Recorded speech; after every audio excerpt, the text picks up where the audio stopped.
parang istorya na walang tiyak na kaganapan. Ang unang makita kita'y di ko binigyan ng pansin, dahil walang sapat na rason upang mapalapit ka sa'kin. Hanggang sa tumagal ay madalas na masilayan, napadpad ka at minsa'y dumaan sa aming tambayan. At ang kalungkot ay biglang pinawi ng ngiti, kasiyahan sa aking mata nung pa kahit sandali. Ang sandali sa'kin ay sadyang lubusang umaapaw. Ikaw ang nasa isip kahit lubog na ang araw. Di ko maipaliwanag kung anong naramdaman ng aking puso, ikaw na lang palagi ang laman. Sadyang ganyan talaga ata ako'y biglang tinamaan. Sa'yo ng todo nang di ko lubos na namalayan. At tila ang lahat ng sa'kin biglang nag-iba, na makilala kita, bumalik muli ang ngiti sa'king mata. Salamat.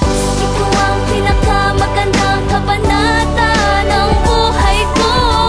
Hindi ko na hahayaang mawala ka pa sa piling ko. Sana'y ganon ka din, ako'y mahal mo din. At sana sa habang panahon ikaw ay akin. Hanggang sa tayong dalawa'y nagsama ng di inasahan, sa kinay ng ibabaw hindi mapinta kahiyaan. Nang dahil sa kaibigan tayo ay naglapit, hanggang sa tumagal ang pagtingin ay lalo lumagit. Ano ba yan?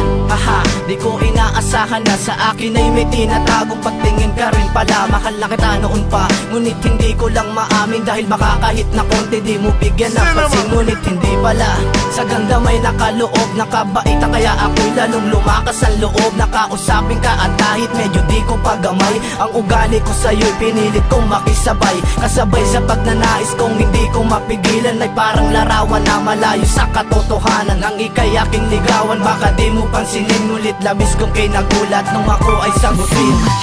Ikaw ang pinakamagandang kabanata ng buhay ko.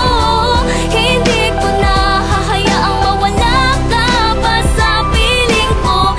Sana'y ganon ka din, ako'y mahal mo din.